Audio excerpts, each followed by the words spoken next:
Mari kita teduhkan hati kita. Tuhan, ini kami dengan segala keberadaan kami datang menghadap Tuhan. Kami akan merenungkan tentang iman. Dan kiranya Tuhan, sebuah topik ini boleh kembali berbicara kepada setiap kami. Boleh mengoreksi batin kami, praktek kami sebagai orang percaya yang mengaku kami sebagai orang beriman. Kayaknya kami lebih mengerti lagi lebih dalam kebenaran firman-Mu hari ini. Berkati hamba yang menyiapkan dan setiap jemaat dengan segala keberadaan mereka yang ada di tempat ini ataupun yang sedang mendengarkan secara streaming online, biarlah Tuhan memberkati. Berbicaralah kepada setiap kami Tuhan, di dalam nama Tuhan Yesus Kristus kami berdoa. Amin. Silakan duduk, saudara-saudara, jemaat yang dikasihi Tuhan. Shalom.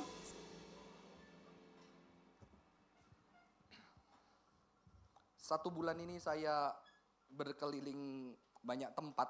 Saya baru mengalami artinya ini pagi ini saya bangun di kota apa gitu ya. Dan saya perlu waktu untuk connect karena bangun saya di mana ini teman-teman.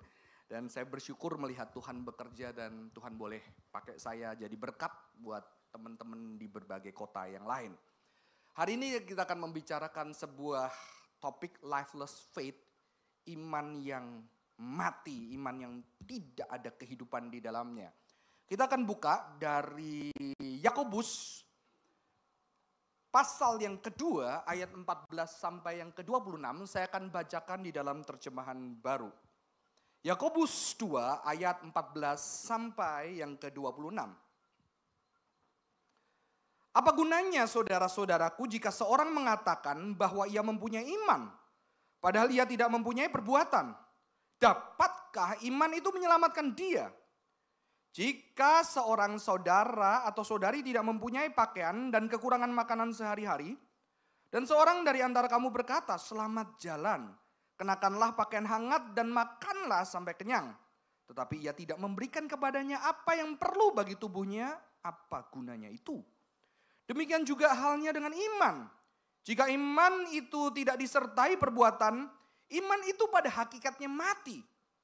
Tetapi mungkin ada orang berkata, engkau mempunyai iman dan aku mempunyai perbuatan. Aku akan menjawab, tunjukkanlah kepadaku imanmu itu tanpa perbuatan. Dan aku akan menunjukkan kepadamu imanku dari perbuatan-perbuatanku. Engkau percaya bahwa hanya ada satu Allah saja, itu baik. Setan pun percaya akan hal itu dan gemetar. Hai manusia yang bebal, maukah engkau bukti bahwa iman tanpa perbuatan adalah iman yang kosong? Bukankah Abraham bapa kita dibenarkan karena perbuatan-perbuatannya ketika ia mempersembahkan Ishak anaknya di atas mezbah? Engkau lihat bahwa iman bekerja sama dengan perbuatan-perbuatannya, dan karena perbuatan-perbuatan itu iman menjadi sempurna. Dengan demikian genaplah nas yang mengatakan, lalu percayalah Abraham kepada Allah, maka Allah memperhitungkan hal itu kepadanya sebagai kebenaran.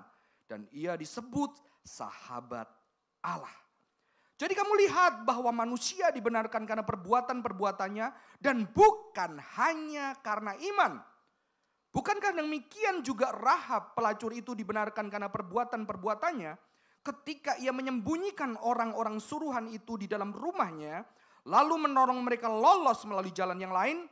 Sebab sebagaimana tubuh tanpa roh mati, demikian juga iman tanpa perbuatan.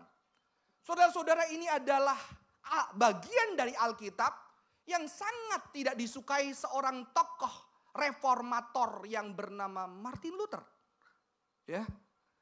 Jadi memang kita mengerti di dalam tradisi reform percaya bahwa ada satu kata sola scriptura, ya, back to the Bible, kembali kepada Alkitab, hanya Alkitab kuncinya. Tapi kalau saudara lihat, ternyata tokoh reformator ketika merenungkan tentang kanon Alkitab itu, dia berani mengkritisi bagian surat Yakobus. Bagi dia, James Epistle ini adalah epistle of straw. Ini adalah surat-surat jerami yang gampang terbakar dibandingkan bagian-bagian yang lain. Ya, karena tidak ada natur Injil di sana, bahkan Luther mengatakan tidak ngomong tentang Kristus, maka sebetulnya ini adalah bagian firman Tuhan yang barangkali bagi dia nggak perlu ada di dalam Alkitab, saudara-saudara. Ya, Karena kita jelas sejak kecil diajarkan bahwa keselamatan hanya berdasarkan iman. Tapi kalau tadi dikatakan keselamatan berdasarkan perbuatan. Sepertinya ini sesuatu yang kontradiksi dengan apa yang dipercayai orang Kristen. Makanya banyak orang Kristen, saya sangat sedih lagi ketika beberapa tahun lalu saya dengar cerita ini. Ya, saya dengar cerita ini. Orang Kristen bilang, oh orang-orang di luar Kristen perbuatannya baik banget. Lebih daripada orang Kristen. Ya, mereka baik banget menolong orang tanpa pamrih, bahkan tanpa menginjili agamanya. Mereka tulus menolong, mereka gak peduli nanti orang percaya atau tidak kepada agamanya. Ya, lalu orang Kristen menjawab apa? Iya, karena mereka melakukan perbuatan baik supaya diselamatkan. Kan kita sudah diselamatkan, jadi kita tidak perlu bersaing berbuat baik. Saya ngerasa jawaban ini konyol aja. Konyol. Itu untuk pembelaan bahwa it's okay, kita nggak baik lebih daripada mereka. Mereka memang, dan kita berasumsi, oh karena mereka melakukan itu demi keselamatan. Siapa bilang? Saya sudah ceritakan guru kungfu saya. Saya bilang sama dia, Bu mau percaya Yesus masuk surga. Nggak percaya Yesus dihukum. Terus dia marahin saya, Johan kamu percaya Tuhan demi masuk surga. Pamrih kamu. Kalau saya berbuat baik, kebenaran, keadilan. Karena Tuhan perintahkan surga dan neraka saya serahkan kepada Tuhan. Dia melakukan itu karena perintah Tuhan. Nggak perlu dia neraka atau surga. Barangkali dia yang lebih Kristen daripada banyak orang Kristen. Tapi orang Kristen mengatakan apa? Oh nggak apa-apa. Kan kita diselamatkan karena bukan perbuatan baik. Karena iman kita. Karena percaya kita. Jadi nggak usah bersaing. Nggak apa-apa mereka lebih baik dari kita. Saudara-saudara banyak pembenaran-pembenaran diri dari argumen Kristen supaya dirinya lebih tenang, supaya dirinya lebih oke, supaya dirinya merasa tidak bersalah. Pembelaan-pembelaan diri yang sebetulnya penuh dengan asumsi yang tidak terbukti ketika kita mengatakan itu di orang lain, betul? Ya. Malah barangkali mereka adalah orang Kristen yang benar, tapi mereka belajar perbuatan baik dulu baru nanti kenal Yesus. Oh Yesus satu-satunya juru selamat. Itu menuntun mereka mengenal Tuhan. Tapi akhirnya terganjal yang kehidupannya tidak bisa dilihat. Yang terus berkata, nggak apa-apa karena kita diselamatkan karena iman, bukan karena perbuatan. Jadi perbuatan itu nggak penting saudara-saudara. Saudara-saudara, permasalahan yang terjadi adalah ketika reformasi saudara-saudara, Luther banyak mengambil dari tulisan Paulus atau Ibraninya Saul. Ya. Karena Saul mengatakan dengan Paulus mengatakan dengan ini. Sebab kami yakin bahwa manusia dibenarkan karena iman. Bukan karena perbuatan-perbuatan menurut hukum Taurat. Jadi Alkitab bertentangan enggak? Satu dibilang tuh kamu dibenarkan Yakobus tadi karena perbuatan bukan karena imanmu. Tapi rasul yang lain bilang kamu dibenarkan karena iman bukan karena perbuatan-perbuatanmu. Bingung kan? Tetapi akhirnya Luther mengambil bagian ini yang paling penting sehingga harusnya Yakobus nggak perlu ada di dalam Alkitab, saudara-saudara. Anda ambil yang mana? Yang ini gampang ya? Enggak juga, saudara-saudara. Saudara, permasalahannya adalah apa? Sistem teologi yang dikonstruksikan di dalam kekristenan itu dibangun dari pemisahan antara pemikiran Paulus dan Yakov atau Yakobus dan Paulus. Dia dipisahin. Dan dipisahin itu ada isu yang namanya faith and works. Jadi kalau faith nggak ada works. Kalau works nggak faith. Ya. Kalau faith nggak kelihatan. Kalau works kelihatan. Yang nggak kelihatan lebih penting. Apalagi kekristenan ditambah kena pengaruh Platonisme. Roh nggak kelihatan lebih penting daripada yang kelihatan. Inner beauty lebih penting daripada physical beauty. Ya udah nggak usah mandi seminggu. Inner beauty. Udah gak usah pakai skincare. Ya. Saya aja lihat istri saya, anak saya pakai skincare pengen juga cuma males gitu ya. Biar nanti mahal saudara-saudara. Udah, gak usah. Inner beauty kan. Memuji tentang yang Tuhan yang penting hati. Tubuh gak penting. Makanya kalau ke gereja kayak zombie. Gak apa-apa, hatiku memuji Tuhan. Nonton bola beda. Dapat undian beda. Gaji naik beda. Saudara-saudara ekspresi tubuhnya. Jadi di sini penuh dengan permasalahan. Karena kita memisahkan antara Paulus dan Yakobus. Dan kita berasumsi bahwa mereka beda. Karena mungkin pakai pembenaran. Paulus kan yang nulis lebih banyak. Yakobus kecil banget, tipis banget. Saudara tahu, Yakobus ini pimpinan gereja dan dia adalah saudara Yesus. Adik Yesus menjadi satu pimpinan. Bahkan ketika Paulus mempertanggungjawabkan ajarannya, dia harus menghadap Yakobus pemimpin gereja yang sangat dihormati pada masa itu. Karena dia adalah adik kandung daripada Yesus Kristus. Ya saudara-saudara, ada ayat yang lain lagi saudara-saudara. Ya. Sebab karena anugerah kamu diselamatkan oleh iman. Bukan hasil usahamu. Tetapi pemberian Allah itu adalah bukan hasil pekerjaanmu. Supaya tidak ada orang yang memegahkan diri. Tapi tunggu dulu, di bagian yang lain Efesus juga Paulus ngomong ini. Karena kita ini buatan Allah diciptakan di dalam Kristus Yesus untuk melakukan perbuatan baik yang dipersiapkan Allah sebelumnya. Yang mau supaya kita hidup di dalamnya. Ini masalahnya. Memang iman, tapi Paulus gak pernah menghilangkan perbuatan. Iman itu tidak terpisah dari perbuatan. Kita terpisah teori, praktek. Praktek beda, harus ngerti teori. Gak bisa praktek. Ya. Karena itu western education. Teori dulu baru praktek. Ternyata banyak kita belajar teori, suruh kerja, bego kita. Sekarang pendidikan barat sudah mengerti harus magang dulu, bikin bisnis dulu, kerja dulu, baru boleh lulus. Lebih alkitabiah, lebih timur. Kalau timur saudara-saudara, kamu ngerti? Ngerti kok nggak bisa? Kan ngerti, belum tentu bisa. Nggak ngerti kalau bagi barat, ngerti. Kalau bagi orang timur nggak ngerti. Kamu denger kok nggak dilakukan? Kan denger, nggak harus ngelakuin. Nah itu barat saudara-saudara. Kalau Alkitab denger itu berarti kamu dengerin papa, enggak. Kita kan timur banget. Kamu dengerin papa apa? Enggak. Denger pak, kok nggak dilakuin? Kan denger dengan melakukan berbeda. Itu tadi saudara-saudara. Ya. Sama kalau istri sama suami, kamu dengerin aku enggak sih gitu. Artinya kamu peduli sama aku saudara-saudara. Ini Alkitab sebetulnya ditulis dengan perspektif yang holistik, Eastern worldview. Bukan Greek worldview, walaupun ada bagian-bagian Greek. Karena memang ditulis juga untuk orang-orang Yunani saudara-saudara. Ada seorang tokoh Yahudi Kristen, Messianic Judaism, ya, yang bernama David Edgerton. Dia mengatakan apa? Yaakov and Saul are in complete harmony, but understand genuine faith as consisting of an inward acknowledgement of God's truth, which is expressed and flows outward in the form of good work. Ya.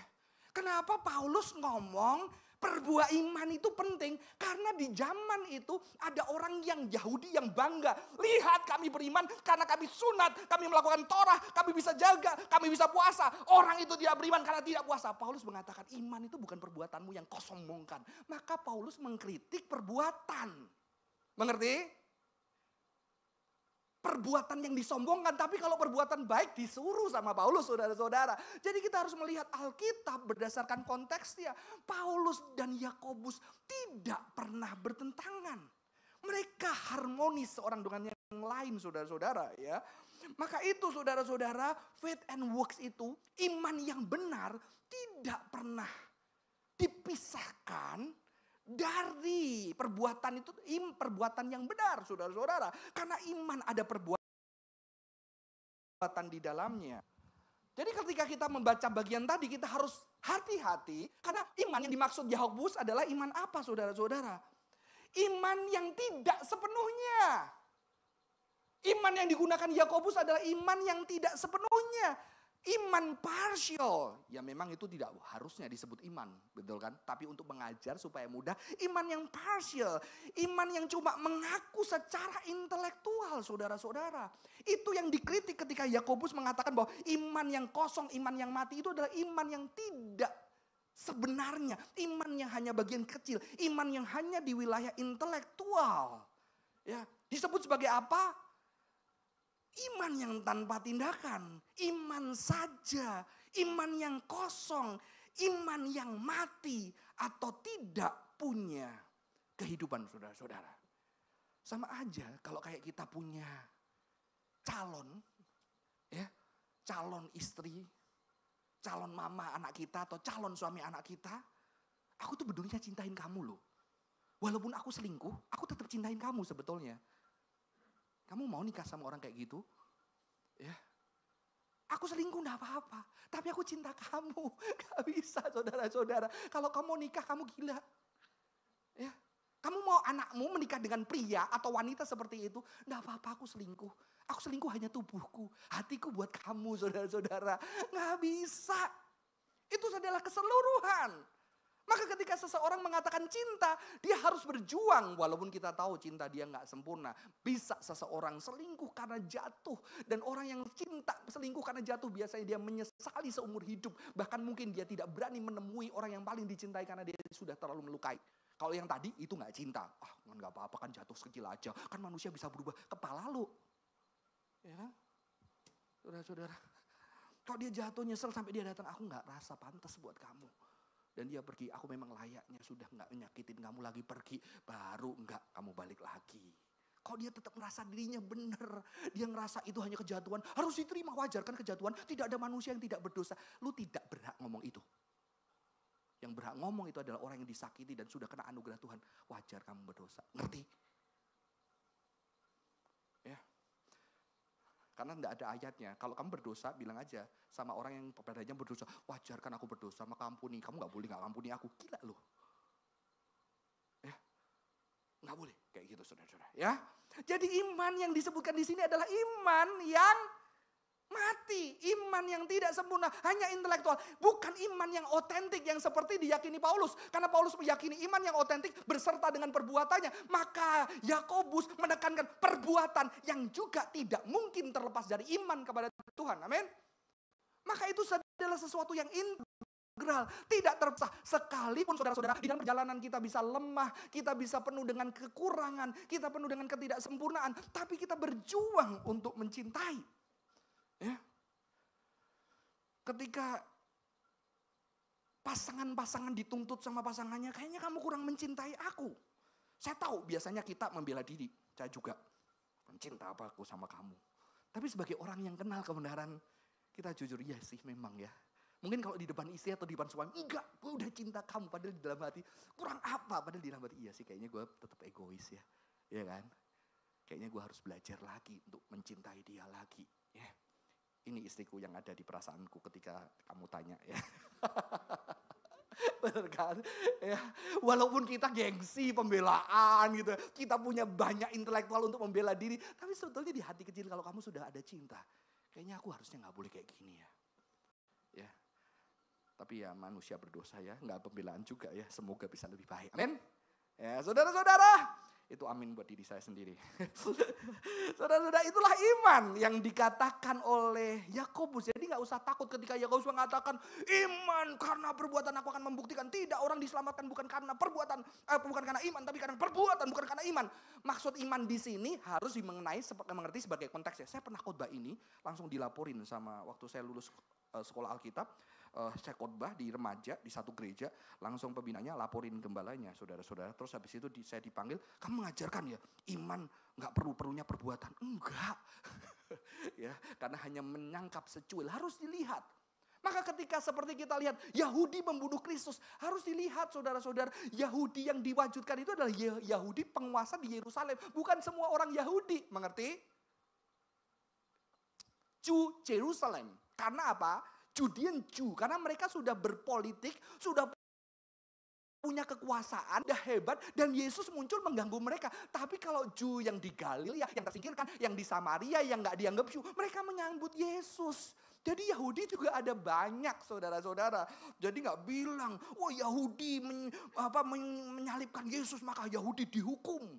Itu yang terjadi di barat sehingga terjadi antisemitisme kan.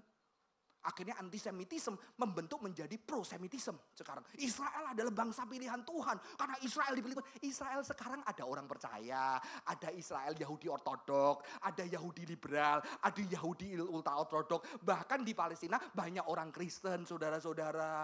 Ya, itu kenyataan saudara. Kita tidak bisa berpihak dengan wah mereka Israel. Makanya gak pernah kalah. Karena bangsa pilihan Tuhan. Di Alkitab kalah terus tuh. Ya kan? Saudara-saudara, kadang-kadang kita harus berhati-hati kalau lihat konteksnya apa yang terjadi di sana, saudara. Saya tidak pro mana aja, saudara. Ada Alkitab mengajarkan pro yang mengalami ketidakadilan, tetapi di dalam konteks seperti ini sulit banget. Karena media semua punya kepentingan sehingga kita benar-benar tidak tahu. Saudara-saudara, sulit sekali. Tapi kita harus berpihak kepada yang sangat mengalami ketidakadilan. Tapi sungguh sulit di tengah dunia media seperti ini, ya. Saudara-saudara, saya tidak lama hari ini. Jadi apa itu lifeless faith? Lifeless faith, saudara. Ini Yakobus keras banget loh. Ya. Engkau percaya bahwa hanya ada satu Tuhan Allah saja, itu baik. Setan pun percaya akan hal itu dan dia gemetar. Artinya apa? Saudara, engkau percaya hanya satu Tuhan, itu penting bagi orang Yahudi. Karena Yakobus orang Yahudi. Ya. Kalau saudara tahu gereja itu pada masa itu ada dua. Gereja Yakobus dan gereja Paulus. Karena ternyata akhirnya Paulus dipakai untuk melayani orang-orang di luar Yahudi. Sehingga ketika itu akhirnya ada banyak orang Gentiles, bukan Yahudi yang tidak bersunat. Akhirnya diterima di gereja dan dikatakan Yakobus mereka nggak perlu disunat. Mereka nggak perlu ikut makanan kosher. Jadi gereja pada masa itu saudara-saudara ada dua gereja. Yang namanya gereja Gentiles dan gereja Yahudi. Gereja Yahudi di bawah kepemimpinannya Yakobus, Petrus, yang mereka tetap melakukan Taurat sebagai lifestyle. Itu yang diteruskan sekarang dengan Messianic Judaism. Jadi mereka tetap melakukan Taurat, mereka makan kosher, tapi mereka mengatakan keselamatan bukan karena gua makan kosher, tapi ini hanya cultural. Cultural aku sebagai orang Yahudi, aku boleh menghidupinya. Itu Messianic Judaism. Dan ini sebetulnya dari tradisinya Yakobus. Tetapi saudara-saudara, akhirnya karena pada waktu itu orang Kristen nggak mau perang kan. Karena ada ayatnya, kalau ada perang kamu lari ke sana, pergilah tinggalkanlah kota. Ternyata orang-orang Yahudi yang perang sama Romawi kesel sama orang Kristen. Akhirnya orang Kristen diekskomunikasi. Ada namanya Birkat Haminim, terkutuklah doa di sinagog, terkutuklah orang Kristen. Baiknya nama mereka dihapuskan dari buku kehidupan. Ada ucapan doa bagi orang-orang Yahudi. Sejak hari itu Messianic Judaism, Yahudi Messianik ini nggak berkembang. Karena orang Yahudi diputuskan hubungan dengan orang Kristen yang tidak mau berperang melawan Romawi pada masa itu. Mengerti? Akhirnya yang berkembang gereja Paulus yang Gentiles ini saudara-saudara. Tapi sekarang Messianic Judaism berkembang di Amerika ketika banyak orang Yahudi akhirnya percaya Kristen. Akhirnya mereka percaya, mereka tetap masuk ke gereja Kristen, nggak cocok culture-nya. Kayak orang Chinese datang ke gereja jadi, kok nggak cocok culture-nya, nggak ada sinciaan gitu ya. Kalau di kita ada sinciaan, akhirnya mereka kembali ke Yahudi as a lifestyle. Bukan untuk salvation.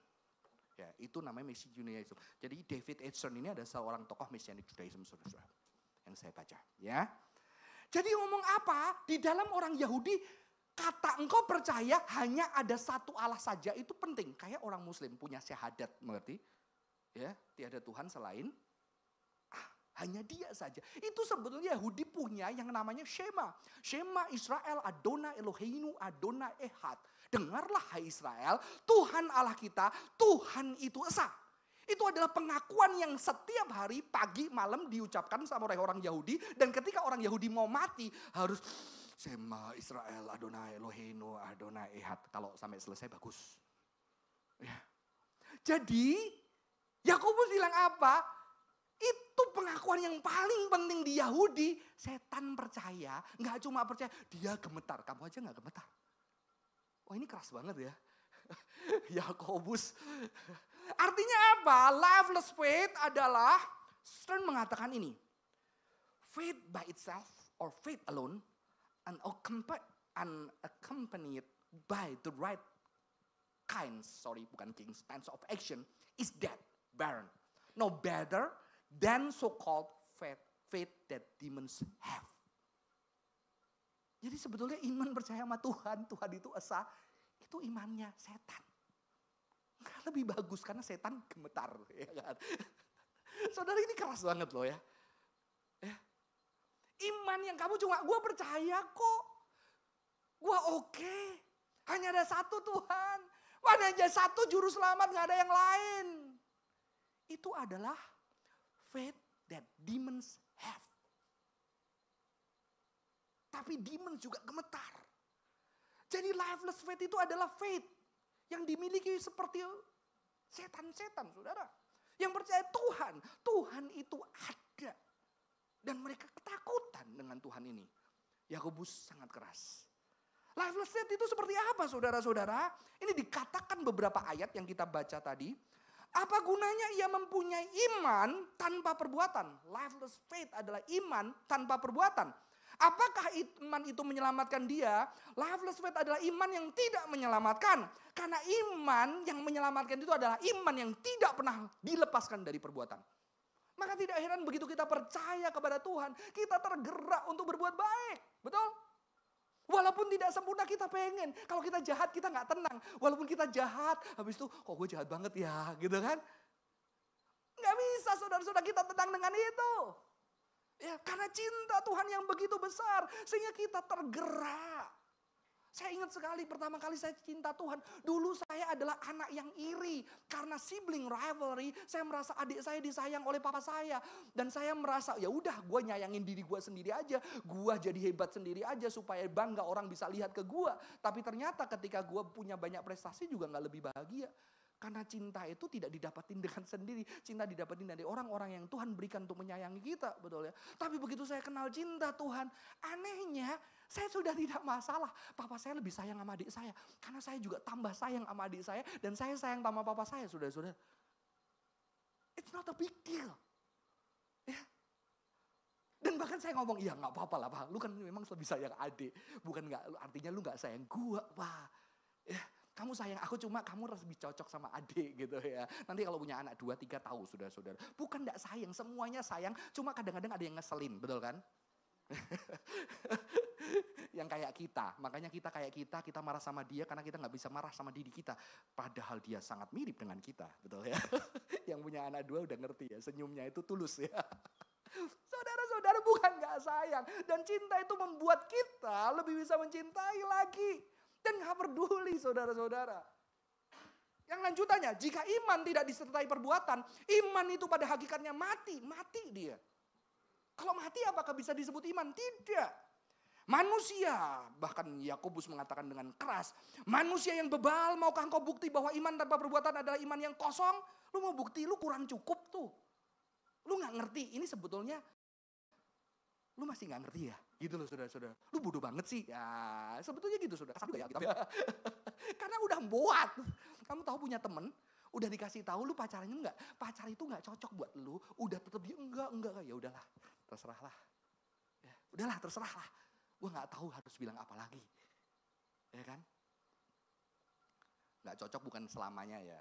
Sembuhin dulu nanti cocok ya. Bisa ya. Saudara-saudara, belum waktunya tepat bisa ya. Itu pacaran itu heran saya. Kadang ngerasa cocok tapi waktunya gak tepat.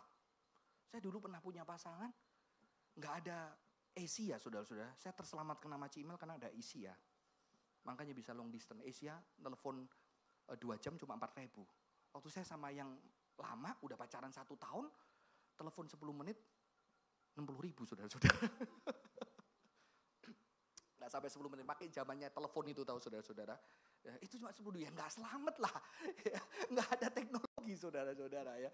Jadi bukan masalah selalu gak cocok, kadang-kadang teknologinya kurang tepat ya. Pada masa itu ya. Saudara-saudara ya memang ya Tuhan tahu waktunya yang tepat kapan ya. Saya akan lanjutkan saudara-saudara kita di dalam hari ini. Dan apa itu perbuatan kita perlu tahu. Ternyata perbuatan di dalam Alkitab kata yang digunakan adalah ergon. Ya. Ergon itu adalah kata Yunani untuk menerjemahkan kata-kata di bawah ini. Menerjemahkan kata Ibrani masyeh dan asyah. Yang artinya sebuah tindakan, usaha manusia dan sebuah perbuatan manusia. Atau melakah yang artinya perbuatan dari tangan manusia. Seorang profesional yang melakukan sesuatu. Ya. Makanya orang-orang beriman juga disuruh membangun bait suci pada masa itu. Dan dengan perbuatan tangannya, dengan seni yang tinggi dia membangun. Itu bagian juga ekspresi dari iman. Ya, lavot artinya bekerja. Tapi ada sesuatu yang menarik dari seorang tokoh Kristen Yahudi. Dia mengatakan apa? Tindakan yang dimaksud oleh Yakobus ini adalah memberikan pakaian dan makanan bagi orang-orang yang kekurangan itu. Ya, Memberikan makanan berarti dengan tangannya melakukan sesuatu yang nyata. Maka di ayat tadi kalau kita lihat saudara-saudara, di ayat yang ke 16 sampai 17 mengatakan apa? Dan seorang dari antara kamu berkata, selamat jalan, kenakanlah pakaian hangat dan makan sampai kenyang. Tetapi ia tidak memberikan kepadanya apa yang perlu bagi tubuhnya, apa gunanya itu? Ini bukan ada iman. Iman itu artinya ketika kamu tahu temen, kamu putus cinta ya, kamu butuh temen ya, ya udahlah, baik gitu. Itu nggak ada gunanya. Tapi butuh temen, gue temenin sih, walaupun aku harusnya jaga anak, nggak apa-apa lah gue temenin lo. Itu saudara-saudara. Ada perbuatan yang nyata. Ketika temenmu bangkrut, dia cerita sama kamu, waduh aku gak bisa membantu, uangku bener-bener habis. Tapi aku paling gak bisa ngajak kamu makan hari ini. Walau terbatas dia makan hari ini bersama dengan teman, itulah iman. Iman yang tidak terpisahkan. Dan di sini ada sesuatu yang unik. Saudara-saudara, bagi orang Yahudi, memberi pakaian buat orang yang gak punya pakaian adalah kesalehan. Kenapa? Karena itu ditandai ketika Tuhan melihat Adam dan Hawa yang telanjang, yang berdosa, yang terancam dengan kehidupan yang begitu mengerikan pada masa itu ketika dosa masuk. Tuhan mengotori tangannya, menyobek binatang kesayangan dia yang ciptaan juga indah untuk memberikan pakaian kepada manusia yang sedang lemah dan berdosa. Jadi orang Yahudi memberikan pakaian itu sebagai sebuah kesalehan, ya. Maka ini berbicara tentang apa? Memberikan makanan. Ini berbicara hospitality. Saya sudah menyampaikan kan, kesalehan itu adalah hospitality. Orang saleh pada zaman Alkitab bukan karena baca Alkitab tiap hari. Ya. Nanti saya jangan disalahpahami ya. Ada yang salah paham bilang Pak Johan mengajarkan nggak usah baca Alkitab katanya. Enggak, saya ngomong gini. Yesus itu baca Alkitab tiap hari enggak? Belum dicetak. Ya kan? Belum dicetak abad 15 saudara-saudara. Jadi orang mulai baca Alkitab setelah percetakan abad 15 di zaman reformasi. Gara-gara kertas dari China dan ada mesin cetak dari Gutenberg. Jadi zamannya Martin Luther. Makanya kita karena mewarisi tradisi reformasi kita baca Alkitab tiap hari. Kalau Yesus saudara-saudara mereka itu dengar oral Torah. Jadi mereka mendengungkan, menyuarakan, menyanyikan, menubuhkan setiap hari. Jadi jangan bangga kalau baca Alkitab tiap hari. Saya sudah 50 kali. So what? Saya pernah mendengar kata pendeta Yakub Susabda. Jangan bangga baca Alkitab tiap hari. Pernah gak gumpulin 1 ayat sebulan dan coba praktekkan di hidupmu? Bukan berarti haleluya gak usah baca Alkitab tiap hari. Bukan itu saudara-saudara. Menghidupkan. Dan Paulus lebih dahsyat lagi. Lah Alkitab yang dibaca orang setiap hari. Kok adalah surat yang terbuka. Sehingga orang bisa ngerasain. Ada Tuhan. Ada cinta melalui kehidupanmu saudara-saudara. Saya akan lanjutkan. Lively faith. Jadi bukan lively faith tetapi adalah lively faith saudara-saudara. Lively faith adalah apa? Abraham dibenarkan karena perbuatannya. Ya. Dan saudara tahu ini tidak bertentangan. Di dalam Ibrani 11 ayat 8 dan 17 juga mengatakan. Karena iman Abraham taat. Abraham mempersembahkan Ishak. Jadi ternyata Yakobus dan Ibrani itu sama. Yang satu Abraham dibenarkan karena perbuatannya. Yang Paulus mengatakan Abraham dibenarkan karena iman. Tapi iman itu ada ketaatan. Betul? Jadi itu bukan sesuatu yang terpisah. Iman dulu baru ketaatan dulu atau adalah iman. Sudahlah saudara, itu sama aja telur dulu atau ayam atau telur. Udah ada telur ayam, selesai. Betul? Roh kita atau tubuh kita? Tubuh dan kita udah nyatu begitu kita tanya. Ada roh dulu atau tubuh, betul kan? Karena Tuhan ciptanya langsung. Ya. Kan bisa toh langsung 2. Anak kembar mana dulu? Dua-duanya. Memang keluarnya beda, tapi jadinya kita gak tahu kan. Kalau tahu-tahu pluk 2. Saudara-saudara, ya dari papa mamanya iya sih. Saudara-saudara. Ya. Ya lalu Rahab pelacur itu dibenarkan karena perbuatannya. Tapi di Ibrani dikatakan karena iman Rahab pelacur itu menyambut pengintai-pengintai dengan damai. Dulu saya bodoh banget. Saya tanya sama Profesor Richard Pratt. Dia profesor yang kalau saudara tahu pelayanan third millennium ya. Itu seorang profesor, dia S2 filosofi dari Harvard. Dia mengajar dulu di RTS dia ngajar di STTR. Dan ketika saya datang, ini kok Tuhan mengeraskan hati Firaun. Firaun mengeraskan hatinya. Jadi Firaun dikeraskan hati Tuhan baru hatinya keras atau Firaun keras dulu baru Tuhan mengeraskan hatinya. Saya tanya gitu. Dia bilang barengan, dia bilang itu selesai. Ada kan ayat Tuhan mengeraskan hati Firaun. Kalau berarti Firaun gak salah dikerasin Tuhan. Tapi ada ayat Firaun mengeraskan hati. Itu dua-dua bersamaan ada di sana saudara-saudara. Tapi mungkin karena kita itu dididik dengan pendidikan barat. Yang selalu mengerti awal muasalnya itu di mana. Ya, ada ini telur dari mana ayam dari mana, sampai kita masuk ke dalam first mover. First designer, first cause. Akhirnya kita selalu berpikirnya runtutan. Ketika sudah berpikir dengan cara Yunani, kita lihat Alkitab. Oh, ini dosa karena siapa? Karena pohon. Pohon dari mana? Karena Tuhan. Tuhan kenapa nyiptain pohon? Udah tahu nggak bakal dimakan? Udah tahu. Nah kalau tahu makan berdosa kenapa diciptakan? Jadi apakah Tuhan jahat? Nah itu saudara-saudara. Padahal Alkitab itu ditulis menunjukkan sastra yang indah di perjanjian lama walaupun manusia jahat dan begitu melawan Tuhan, cinta Tuhan gak pernah hilang. Salah membaca. Ini gara-gara siapa? Ya, anak gue kok gak sempurna lahirnya, penuh dengan luka. Ini gara-gara genetikmu ya, genetikmu.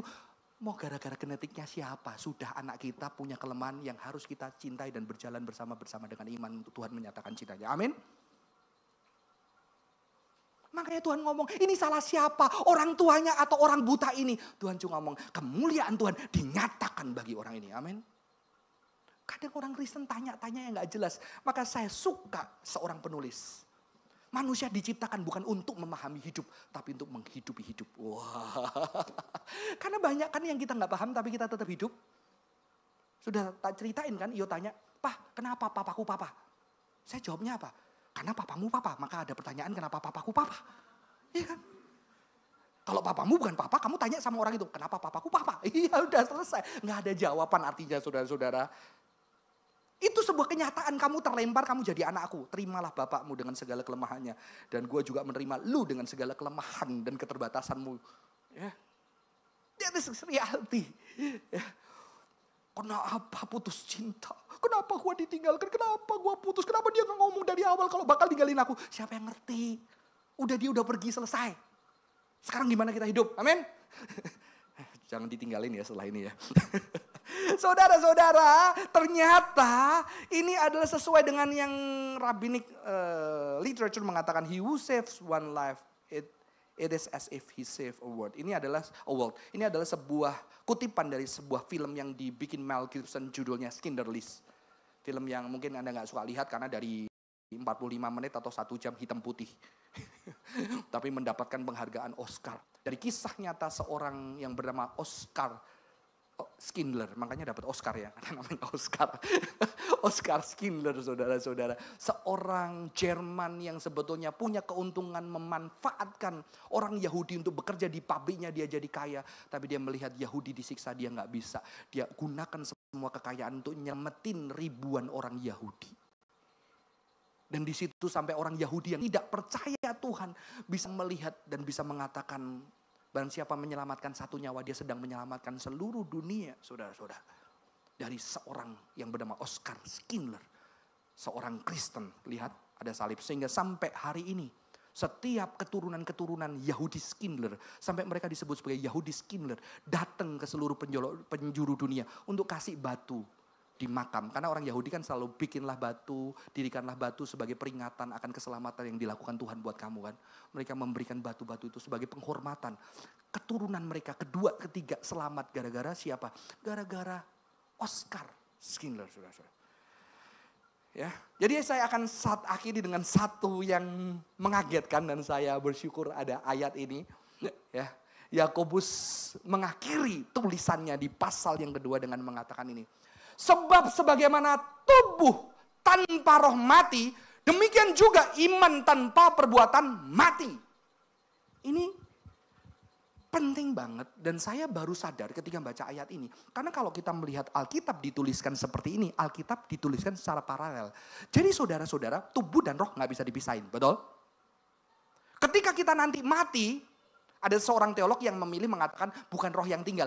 Ya, karena dia mencoba menyelamatkan kekristenan dari dualisme. Ya, ada seorang teolog namanya Stanley Grange, dia bilang, ketika kita mati, ada diri kita yang tidak sempurna. Dia nggak mau pakai kata roh, saudara-saudara ya.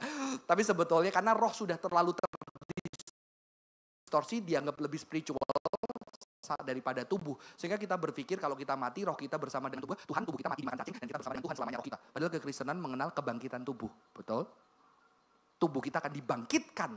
Karena kita yang sejati adalah kita yang punya roh dan tubuh. Keduanya tidak pernah satu. Maka seorang teolog yang Athanasius mengatakan apa? Manusia ketika dia mati, ada bagian dirinya yang tidak sempurna. Dia sedang mengalami abnormality. Sebuah ketidaknormalan manusia. Yang perlu nanti ketika Tuhan datang kedua kali. Dibangkitkan dan disempurnakan secara utuh. Itulah penebusan yang sempurna di dalam Kristus. Kristus sudah sempurna tapi ada pemulihan yang dahsyat. Ada eskatologi di sana. Tapi sesuatu yang luar biasa dari bagian ini. Ketika kita melihat ini, kita harus melihat paralel. Dikatakan apa? Tubuh tanpa roh mati, iman tanpa perbuatan mati. Jadi ternyata kalau orang Kristen yang menghargai roh, roh oleh Yakobus diidentikan dengan perbuatan. Keren ya? Tubuh iman, roh perbuatan, saudara-saudara. Ini paralel harus dilihatnya. Ya. Jadi perbuatan itu bersifat rohani. Bersifat bagian yang sangat penting di dalam kekristenan. Kalau Anda dualistis, kalau Anda percaya roh lebih baik dari tubuh, ya Yakobus mengatakan roh yang paling sempurna. Dan itu perbuatan. Inti dari jiwamu itu perbuatan baik. Perbuatan kesalehan yang sesuai dengan firman Tuhan. Tubuh itu juga iman, saudara-saudara. Ya. Tapi seorang tokoh, kalau saudara tahu, Paulus itu punya guru namanya Gamaliel. Gamaliel itu punya murid namanya Simon. Simon itu ngomong kayak gini. The most important matter is not study of the Torah, but its practice. Bahkan orang Yahudi, guru daripada Paulus, maka jelas Paulus mengerti ini. Bahwa yang penting bukan kamu mengerti doktrin, mengerti pengetahuan akan Alkitab. Ya. Tetapi kamu mempraktekkan, menghidupi, karena itu adalah tanda iman sejati yang kita miliki, saudara-saudara. Semoga kita bisa terberkati dengan bagian ini. Dan kita bisa mulai memikirkan iman kita adalah iman yang tidak pernah terlepas dari perbuatan-perbuatan baik. Iman kita integral dengan perbuatan-perbuatan baik. Dan perbuatan baik kita tidak mungkin terlepas dari iman kita. Perbuatan baik kita integral dengan iman. Jadi kita diselamatkan karena apa? Karena iman kita diselamatkan. Tapi iman yang tidak pernah meniadakan perbuatan baik. Karena dia selalu ada di sana. Saya akan akhiri dengan sebuah video dari satu film yang saya praktekkan tadi, yang saya tampilkan tadi, Schindler's List.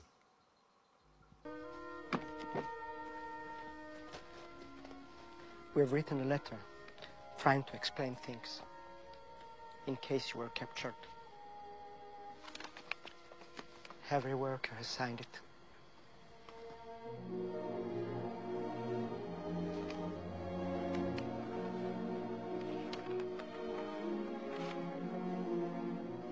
Thank you.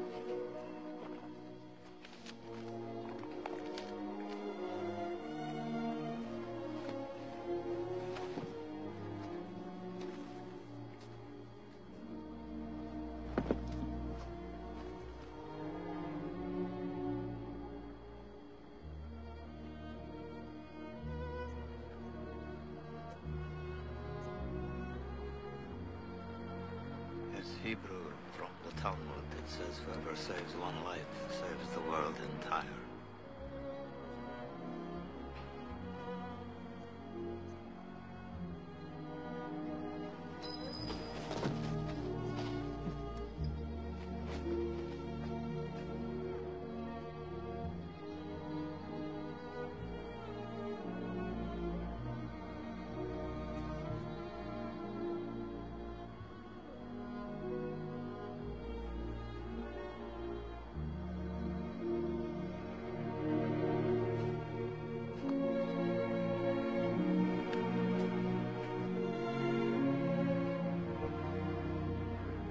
Could have got more out. I could have got more. I don't know if I just could have got more. Oscar, there are 1,100 people who are alive because of you. Look at them. If I'd made more money.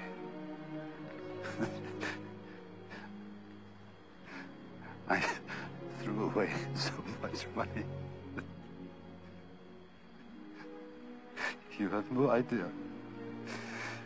If I just... There will be generations because of what you did. I didn't do enough. You did so much.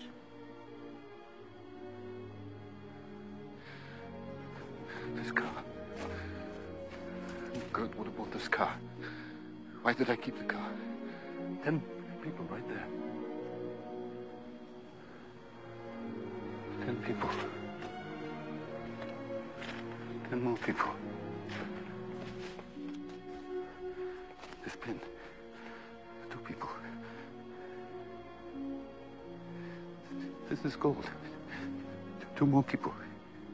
You would have given me 2 for it. At least 1. You would have given me 1. 1 more. 1 more person. Person, Stan. For this. I could have got 1 more person. And I didn't. I didn't.